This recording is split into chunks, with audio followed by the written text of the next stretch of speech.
Para todos mis hermanos provincianos que labran el campo para buscar el pan de sus hijos y de todos sus hermanos, que canta Chacalón y la nueva crema.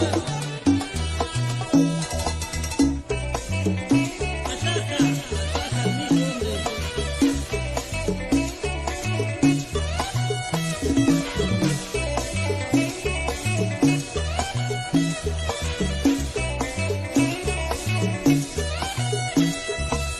Soy muchacho provinciano, me levanto bien temprano para ir con mis hermanos, ay, ay, ay, ay, a trabajar.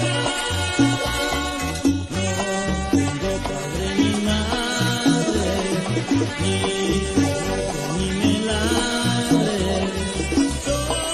Buenos días, chicos de sexta hora de primaria. Espero que todos se encuentren bien en casita y nosotros continuamos con una nueva clase más del curso de Historia del Perú. El día de hoy les traigo un tema nuevo, un tema relacionado con las grandes fiestas. Entonces, el día de hoy vamos a tratar acerca de, justamente el tema nos habla, a ver, escuchemos. Ah, muchacho provinciano, ¿verdad? La ganas de bailar, chicos. Entonces, el día de hoy vamos a hablar acerca del ochenio de Odría. El 27 de octubre de 1948, el general Manuel A. Odría lanzó la... ¿Cómo se llama? Se llama la Revolución Restauradora. ¡Ah, sí! Con la Revolución Restauradora, pretendían derrocar al gobierno del presidente José Luis Bustamante, que ya las veía negras. General Zenón Noriega, apóyame pues. ¡Fuera de aquí! Yo apoyo a Manuel Odría. Sí, el general Zenón Noriega, que se encontraba en Lima, apoyó a Odría, que se encontraba sublevándose en Arequipa. Pero Bustamante se negó a renunciar a la presidencia. Por eso, fue llevado a la fuerza al aeropuerto, donde lo subieron a un avión con destino a Buenos Aires, Argentina. ¡Chao, Bustamante! ¿Y quién fue el nuevo presidente? Como Manuel Odría todavía estaba en Arequipa, el general Noriega asumió momentáneamente la presidencia. De esta manera, el país fue manejado por la Junta Militar de Gobierno. Pero al toque nomás, Odría llegó a Lima y asumió la presidencia. Como recompensa, el general Noriega pasó a ser ministro de guerra y primer vicepresidente de la República. Cuando Odría ya estaba en el poder, se dedicó a atacar y perseguir a todititos los que consideraba sus enemigos. Y fíjense que la lista era larga. Apristas, comunistas, dirigentes sindicales, políticos, periodistas opositores, etcétera, etcétera, etcétera. No solo eso, también cerró el Congreso y el Poder Judicial fue ninguneado. El país solo se movía por los decretos de la ley de la Junta Militar del gobierno. Entonces, no te olvides que empezamos con el tema de el ochenio de Manuel Odría. Ya, vamos a pegarlo nuevamente, repetir para que puedas apreciar el título y empezamos entonces. Bien, para poder empezar debemos contextualizarnos, ¿no? O sea, tenemos que ubicarnos en el tiempo, qué fue lo que pasó en ese momento a nivel internacional. Y en el Perú, muy bien, en el Perú, de 1945 a 1948, tú sabes muy bien que habíamos visto ya la primavera, ¿no es cierto? La primavera democrática, ¿verdad? Y habíamos tratado dos gobiernos que abarcaron la primavera democrática. Ahora, de 1948 a 1956, vamos a ver este gobierno interesante de Manuel Odría. A ese gobierno lo vamos a llamar así, el ochenio, ¿ya? ¿De quién? De Odría. Terminado su gobierno, luego vamos a ver un segundo gobierno de Manuel Prado. Entonces, para el 56... vamos a ver aquí el segundo gobierno de Manuel Prado. Bien, si esto pasaba en el Perú, ¿qué estaba sucediendo en el mundo? Recuerda que ya en la clase pasada habíamos dicho que el mundo estaba ingresando a una etapa de la Guerra Fría, ¿no es cierto? Bien, y acá nos ilustramos con unas imágenes. Tenemos aquí la Guerra Fría. ¿Qué es la Guerra Fría? Es el enfrentamiento que se va a dar entre dos bloques, el bloque capitalista liderado por Estados Unidos y el bloque socialista liderado por la Unión Soviética, ¿no? Justamente acá vemos las banderitas que lo identifican. Ahora, es una guerra no de forma directa entre estas dos naciones, pero sí se va a dar una gran competencia de todo tipo de sentido. Entonces, vamos a ver una competencia cultural, deportiva, política, científica, espacial, ¿ya? Económica entre estos dos bloques, pero que sin embargo van a arrastrar a otros países, quienes sí se van a ver enfrentados por estas dos formas de gobierno, estas dos formas de economía, una economía capitalista y una economía respecto de socialista, ¿no?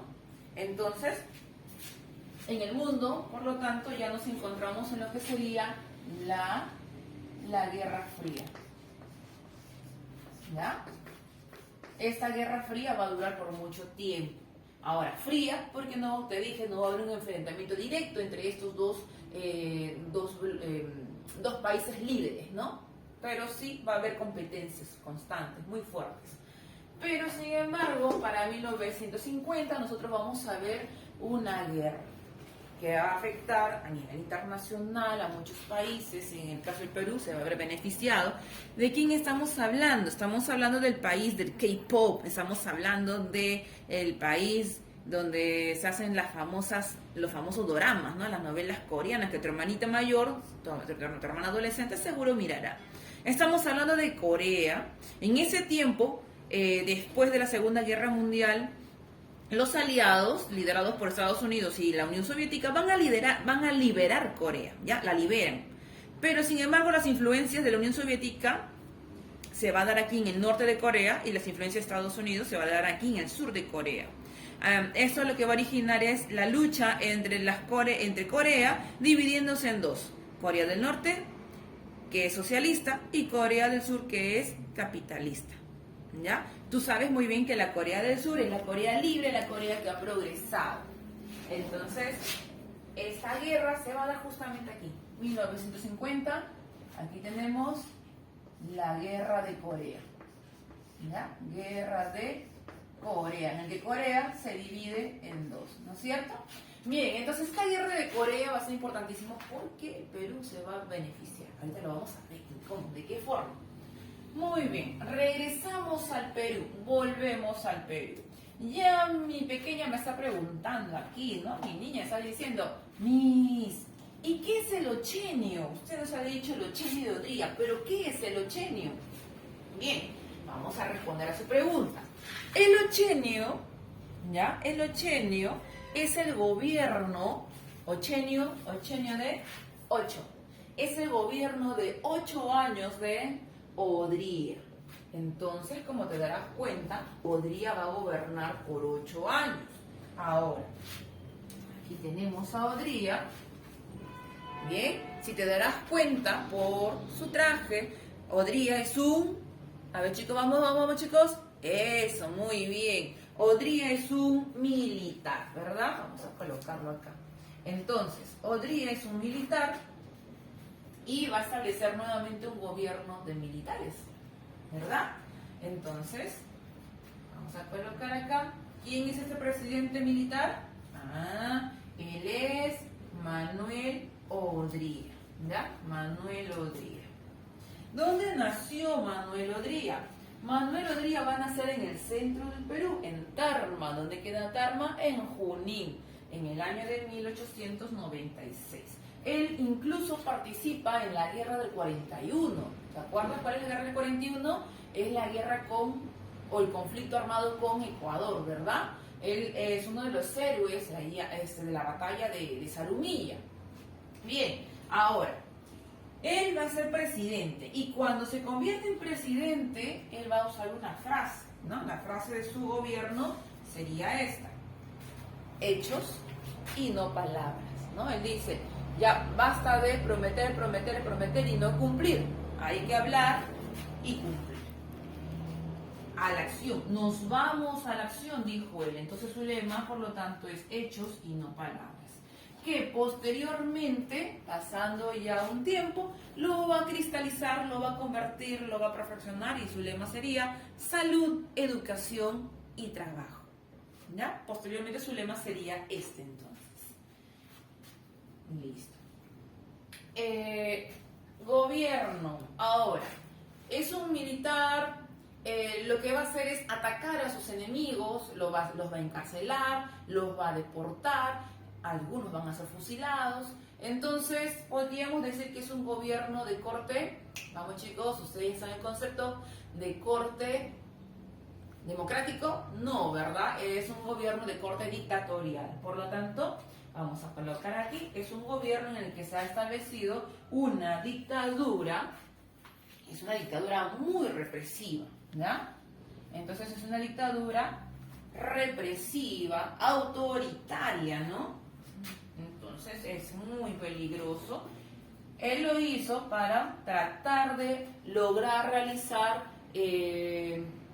o cumplir los objetivos que se había planteado, como el desarrollar el Perú, pero a costa de las libertades individuales, ¿ya? Ahora, durante su gobierno se van a dar una serie de construcciones, una serie de cambios, ¿ya? Entonces, que lo vamos a ver ya dentro de poquito, eso va a generar la llegada de poblaciones del campo hacia la ciudad. Entonces, cuando vienen muchas personas del campo a la ciudad a vivir aquí, se le conoce así, se le llaman migraciones, ¿ya? Entonces, al haber grandes obras en Lima, la gente viene a buscar trabajo. Y cuando viene a buscar trabajo, se le llaman migraciones. Y es así como muchas personas del campo se quedaron a vivir en Lima, en la capital del Perú. Que posteriormente eso nos va a dar a otra denominación, ¿no? Llamada así, la cholificación, ¿ya? Entonces, ¿por qué cholificación? Porque dice, ya la llegada de cholos, es la forma como se decía a los provincianos que llegaban a Lima. Entonces, ese fenómeno cultural de la llegada de provincianos y empiezan a tomar las costumbres limeñas también y manteniendo las costumbres de provincia, se le conoce así como la cholificación. Vamos colocando acá. Fenómeno social, grandes migraciones. No te olvides, no te olvides. Ahora sí, para entender muy bien lo que yo te expliqué, vamos por partes. Primero, no te olvides que Manuel es su nombre completo, Manuel Arturo Odría Amoretti, recuerda que nació en Junín, va a establecer un gobierno de 1948 a 1956. Ya, recuerda que él es un militar, ¿verdad? Entonces, también recordemos lo siguiente, que él va a ingresar al poder a través de un golpe de Estado, ¿no? Entonces, recuerdas el diario que vimos en la clase pasada, ha triunfado la Revolución del Sur. Él lidera un movimiento en Arequipa y este movimiento lo que va a permitir es darle un golpe de Estado ¿a quién? A José Luis Bustamante Rivero. ¿Y en compañía de quién? En compañía de los exportadores, agroexportadores y mineros, ¿no? Que lo van a apoyar a Odría a entrar al poder, ¿ya? ¿Por qué? Porque la política de José Luis Bustamante Rivero no les convenía a ellos, ¿no? Es una política en la que el Estado te daba subsidios, el Estado imponía los precios, el Estado se intervenía en el mercado. Entonces, eso no les convenía a los empresarios peruanos y afectó realmente la economía del país, originando una gran crisis. Es por eso que por la gran crisis originada y también como producto del fin de la Segunda Guerra Mundial es que Odría le da un golpe de Estado y Odría se convierte en el presidente de la Junta Militar de Gobierno. Esta es la primera etapa de gobierno de Manuel Odría. Entonces, su primera etapa es presidente de la Junta Militar de Gobierno. Es decir, no fue elegido, sino que entró al poder mediante un golpe de Estado, ¿ya? Toma del poder. Entonces aquí vamos a completar lo que ya habíamos hablado. La toma del poder de la Junta Militar de Gobierno se da entre 1948 a 1950. ¿Mediante qué forma, chicos? ¿Mediante qué forma? Mediante un golpe de Estado, ¿no? Recuerda, mira el tiempo. Supuestamente él tiene que terminar de gobernar en 1950. Tiene 2 añitos para gobernar nada más, ¿ya? Bien, ¿a quién le da golpe de Estado? A Bustamante ahí Rivera. ¿Mediante qué movimiento? Mediante su movimiento de la Revolución Restauradora, ¿no? ¿Y de dónde sale ese movimiento? Sale de Arequipa. Durante este gobierno él va a realizar también algunas obras. Vamos a ver qué fue lo que sucedió, solamente vamos a ver las más importantes. Crea la Ley de Seguridad Interna. La Ley de Seguridad Interna está creada porque, recuerda que durante el gobierno de Bustamante y Rivero hubo mucho desorden político, mucho desorden social, especialmente por los grupos del partido aprista, ¿verdad? Que realizaron algunas revoluciones. Entonces, para evitar eso, Odría lo que va a hacer es aplicar esta ley de seguridad interna, en el que se va a perseguir a los opositores del gobierno, se va a encarcelar, se van a cerrar periódicos, va a haber un ataque, ¿ya?, a sus opositores. Entonces hay un ataque, ¿a quién? A los opositores del gobierno, ¿ya? Entonces va a ser un ataque muy frontal, muy fuerte, dirigidos especialmente al Partido Comunista del Perú. También ¿a quién? A los grandes sindicatos como la Central de Trabajadores del Perú, la CTP, ¿te acuerdas? Y especialmente aquí vemos al partido aprista, ¿verdad? Al APRA. Entonces van a ser perseguidos. Aquí tenemos la estrella del APRA. En cuanto el jefe, el líder del partido aprista se vio en peligro, tuvo que asilarse en la Embajada de Colombia. Por mucho tiempo, algunos nos dicen por 64 meses se tuvo que asilarse. Víctor Raúl, aquí tenemos al líder del partido aprista, Víctor Raúl tuvo que asilarse. Entonces buscó ayuda de Colombia. Pero todavía seguía en Perú, estaba en la Embajada de Colombia aquí en Perú. Pero el escándalo fue tan fuerte que finalmente Odría tuvo que ceder su salida. Lo deportaron, le dijeron, ya, mejor vete del Perú. Pero por presión internacional. Si no, no lo hubiera hecho, quizás lo hubiera buscado y lo hubiera encarcelado. Bien, ¿qué más sucedió? Recuerda que teníamos un problema económico terrible. Teníamos que solucionarlo. Además, el gobierno de Odría tuvo que ver a quién apoyo, al grupo capitalista, al grupo socialista, y dijo, no, mejor con Estados Unidos estamos bien. Entonces se sumó al grupo capitalista, al bloque de Estados Unidos, y se tuvo que contratar la misión de Julius Klein. Entonces acá se contrató la misión Klein, ya liderado por el economista Julius Klein, para que nos venga a ayudar nuevamente en cuestiones económicas, para poder salir del problema económico en el que estamos sumergidos, ¿ya?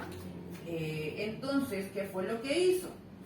Nos dio asesorías, como el hecho de que le dijo, tienes que permitir el libre mercado, no te metas tú en la ley de la oferta y la demanda, el precio que van a establecer los compradores y vendedores. No te metas tú en el cambio, ¿no?, en el valor de las monedas, en el dólar. Entonces, permite que el mercado sea fluido. Y eso fue lo que hizo. Y funcionó, empezó a funcionar, tuvo resultados, ¿ya? Entonces se contrató la misión Clay, donde tenemos el libre mercado. ¿Y quién asesoró?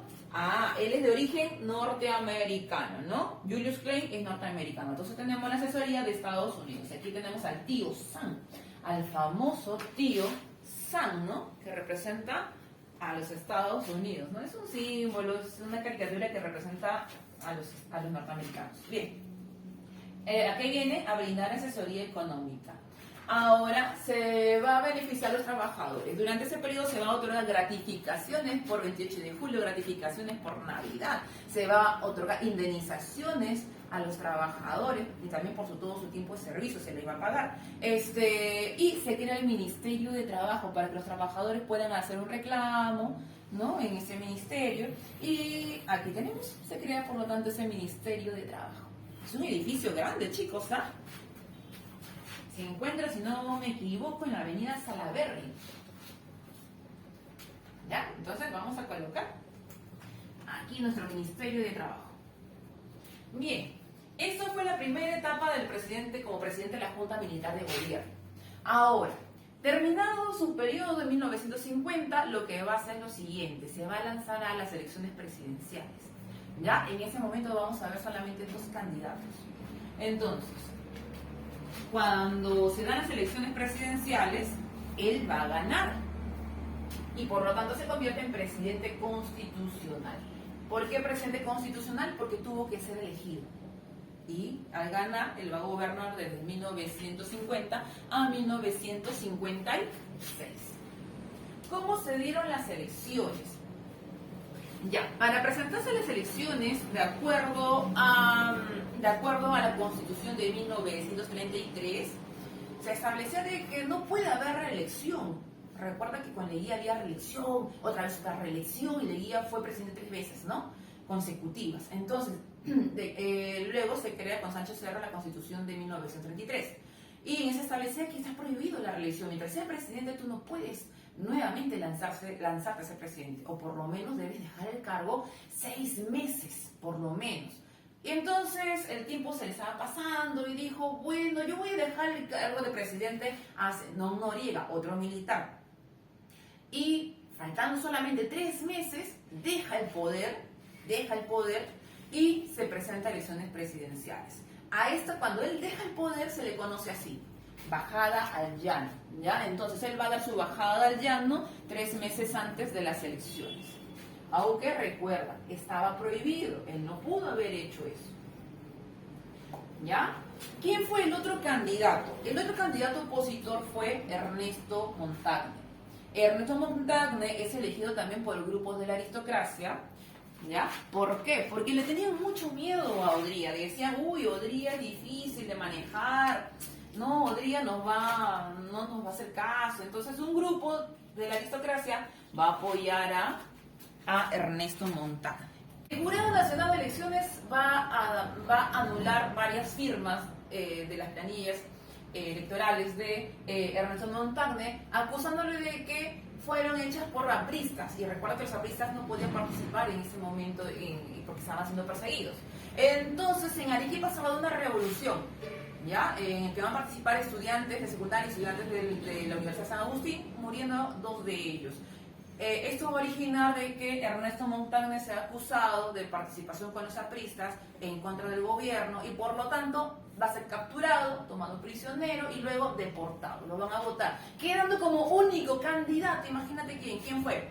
Ajá, muy bien. Odría queda como único candidato y en el planillón de los candidatos para las elecciones solamente figura su nombre. Por eso se dice que Odría ganó haciendo trampa, ¿no? Siendo él el único candidato, y es por eso que él va a ganar las elecciones. ¿Qué pasó en el mundo durante su gobierno? Aquí, recuerda chicos, se da la guerra de, ¿qué países? Corea, ¿no? Corea se divide en Corea del Norte y Corea del Sur. Esto se va a dar entre el año de 1950 a 1953. ¿Qué significa? Que durante este tiempo en que se va a dar la guerra de Corea, del 50 a 53, el Perú se va a ver bien beneficiado, ¿ya? ¿Por qué se va a ver bien beneficiado el Perú? Porque recuerda, el Perú tiene, ¿qué cosa? Tiene cultivos como maíz en abundancia, que Estados Unidos va a pedir. ¿Por qué? Estados Unidos se interviene en la guerra de Corea. Mira, aquí vemos, ¿sabes? Estados Unidos apoya a Corea del Sur, entonces interviene en la guerra con Estados Unidos y va a pedir nuevamente productos. ¿Qué nos pide? Caña de azúcar, que Perú le va a dar. Toma, le dice, toma caña de azúcar. ¿Qué más le dice? Necesito cobre y necesito hierro. Ya Estados Unidos, toma, te doy cobre y te doy hierro. ¿Qué más necesitas? Ah, necesito Estados Unidos, necesito lana. Ya, Perú tiene lana. Toma, te doy lana. ¿Qué más necesitas?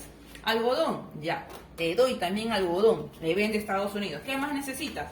Necesito petróleo. Ya, uy, por acá lo colocamos. Necesito petróleo. Entonces el Perú, ¿qué es lo que hace? Exporta estos productos ¿a quién? A Estados Unidos. Es el tiempo en el que el Perú va a empezar a vender muchos productos por la guerra, ¿no? Como resultado de la guerra de Corea. ¿Nos beneficiaba? Claro que nos beneficiaba.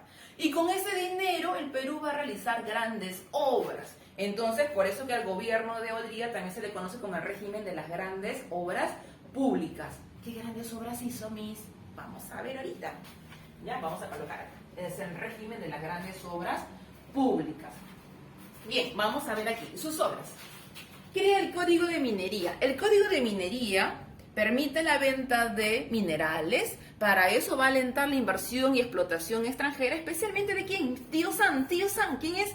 Estados Unidos, ¿no? De cobre, por ejemplo, van a extraer, de Toquepala extraen el cobre, y de Marcona extraen el hierro. Marcona queda en Ica y Toquepala queda en Tacna, ¿ya? Entonces se extraen estos minerales que van a ser vendidos. Crea también la ley de petróleo. La ley de petróleo permite a la International Petroleum Company buscar nuevos yacimientos, acá estamos las máquinas buscando petróleo, ¿no? Miren, estaba buscando la máquina, tienen que excavar muchos metros hacia la profundidad para extraer petróleo. Entonces, ¿de dónde, chicos? En Sechura, Piura, ¿ya?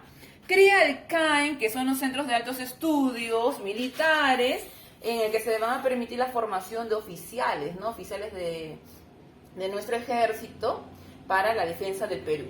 Se crea la Sociedad Nacional de Pesquería. Aquí vemos nuestros barquitos extrayendo nuestros peces. ¿Por qué se crea la Sociedad Nacional de Pesquería? Porque el Perú tenía una gran demanda. Miren, chicos, miren. Entre las exportaciones, aquí me faltó, entre las exportaciones sería la venta de harina de pescado. ¿Ya? El Perú va a vender harina de pescado en grandes cantidades, especialmente la harina que sería de la anchoveta. Entonces, en 1950 la harina de pescado fue el producto que alcanzó gran demanda en el mundo. ¿Por qué tuvo gran demanda en el mundo? Porque se usaba la harina de pescado al inicio para fertilizar la tierra, así se volvió más productiva, pero luego se dieron cuenta de que si yo le alimento a los animales, al ganado vacuno, a las ovejas, incluso a los pollitos, podría tener animales muy bien nutridos, muy bien fuertes y que van a crecer en corto tiempo, y a mí como empresaria me conviene. Entonces, para eso empezaron a comprar bastante harina de pescado en ya países como Estados Unidos y otros países potentes en aquella época, ¿no? Recuerda que tienen que salir adelante después de las guerras que se han dado. Bien, ahora, recuerda que es el régimen de las grandes obras. ¿Qué es lo que se va a construir? Ajá, chicos, miren mi pelota, yo también soy deportista. Entonces, ¿dónde se practica deporte, chicos, de forma oficial? ¿Dónde practicamos deporte? El karate, fútbol, vóley, ¿dónde? En el Estadio Nacional. Teníamos un estadio nacional que nos habían donado Inglaterra durante el centenario, pero eran nuestras butacas de madera, era muy simple. Entonces Odría dijo, no, tenemos que tener un estadio como lo tienen los grandes países. Y se manda a construir, por lo tanto, el Estadio Nacional del Perú. Aquí lo tenemos, esta es la fachada, 27 de octubre de 1952, justamente aquí tienen la fecha. Y aquí tenemos, ¿no? Donde Perú, por ejemplo, ha jugado incluso en estos últimos meses, ¿verdad? Ese es el Estadio Nacional. Imagínate, es enorme, es inmenso, y para aquella época era asombroso ver un gran estadio, ¿no? Modernísimo, aquí en Lima. Se construye también, a ver, te voy a mostrar. Se construye también el Ministerio de Educación, ¿no? Bueno, ahora es el ex Ministerio de Educación. Bueno, en ese momento era uno de los primeros rascacielos que se construían aquí en el Perú. Era enorme, era inmenso, es ovalado, y eso causaba mucho asombro. ¿Dónde se encuentra? En la avenida Bancay, frente al Parque Universitario. Ahora, para hacer esta enorme construcción se gastó mucho dinero. Y lamentablemente los actos de corrupción también se dieron en aquella época. Se sobrevaloró el gasto en la construcción de este edificio. ¿Y a dónde se fue a parar ese dinero? Imagínate, chicos, en los bolsillos de personas, ¿ya?, que trabajan para el Estado, ¿verdad? Entonces los actos de corrupción también se dieron aquí. Por eso se le conoce como el elefante blanco, ¿ya? Entonces es una construcción para esconder que se había realizado una gran cantidad de robo de dinero. Se construyen las grandes unidades escolares. Por ejemplo, aquí tenemos al Alfonso Ugarte. El colegio tenemos el Pedro Labarte, Juan Alarco de Daumer, José María Igurín, Melitón Carvajal, entre algunas de ellas. Ya, vamos a pegar. ¿Qué más se realizó en su gobierno? Se construyó el Hospital del Seguro Social del Empleado. Actualmente este hospital, que también es inmenso, tiene el nombre del Hospital Eduardo Rebagliati Martins, ¿no? Bien, ya habíamos visto un hospital del obrero construido anteriormente, ahora tenemos un hospital del empleado. Se implanta aquí el seguro social obligatorio. ¿Qué más? Se crean las unidades de vivienda como esta, ¿verdad? Como las que están construidas en Matute. Tenemos también unidades de vivienda construidas en Santa María y La Perla, ¿no? Son unidades de vivienda construidas para los trabajadores, obreros y empleados en estas zonas de Lima y Callao. Y es más, un dato adicional, los chicos que son de Alianza Lima, Odría les va a donar el terreno donde ellos van a construir el estadio de Alianza Lima. En el aspecto de la mujer, en el aspecto de nosotras, las chicas, se otorgó el voto femenino en las elecciones generales. Entonces acá vemos la participación de la mujer en el voto, ya en el voto presidencial, en la participación en las elecciones generales. Las mujeres podían participar, sí, pero no todas. Tenías que tener 21 años, o sea, tenías que saber leer y escribir, pero si es que eras madre, podías votar desde los 18 años, ¿ya? Siempre y cuando con las recomendaciones. A ver, vamos a ver un videíto acerca de esto. El 7 de septiembre de 1955 fue un año de muchos cambios para todos los peruanos, pero en especial para las mujeres, que hasta esa fecha no eran consideradas ciudadanas. El presidente Manuel Odría promulgó la Ley 12391, en la cual, modificando los artículos 84, 86 y 88 de la Constitución, oficializó el derecho al voto femenino. Con ello, el Perú se convirtió en el penúltimo país de Latinoamérica que aceptaba a la mujer como un ciudadano con capacidad de sufragar. En el primer artículo, se incluían a las mujeres como ciudadanas quienes tuvieran mayoría de edad, casadas mayores de 18 años y las emancipadas. En el segundo, señalaba que gozaban del derecho de sufragio los ciudadanos y ciudadanas que supieran leer y escribir. Y en el tercero, se reconocía la autonomía del poder electoral. Se crea la Central de Asistencia Social. La Central de Asistencia Social es parte de la política de asistencia social dada por Odría y liderada por su esposa, quien es María Delgado de Odría. Asistía a los niños, personas de bajos recursos que llegaron a Lima a través de celebraciones por Navidad, regalos por Navidad, asistencia en salud, asistencia alimentaria, ¿no es cierto? Aquí también son unos regalitos que estaba otorgando. Entonces, en caso de la madre gestante, entonces María Delgado de Odría empieza a realizar estas políticas de asistencia social apoyando a su esposo. ¿Y por qué es esas políticas de asistencia social? Mira mi mapita, porque van a empezar a llegar, te dije, las migraciones, ¿verdad? ¿Dónde se estaban realizando estas grandes obras? Especialmente aquí en Lima. Aquí tenemos Lima. Y entonces tenemos pobladores que viven en distintos lugares del Perú. Entonces, al ver trabajo, al haber oportunidades en la capital y hacer los campos abandonados, entonces, ¿qué es lo que hacen? Vienen a buscar oportunidades. Entonces vienen desde la sierra aquí a Lima, desde el sur, de la serranía del sur a Lima, vienen desde el norte a Lima. Entonces se producen grandes migraciones. Eso va a originar, por ejemplo, la fundación de la población de San Cosme. Aquí vemos la fundación de San Cosme. Además que también se va a crear algunos distritos, como el caso del distrito de San Martín de Porres, ¿no? Debido a estas grandes migraciones que vienen del campo hacia las ciudades, porque tenemos trabajo.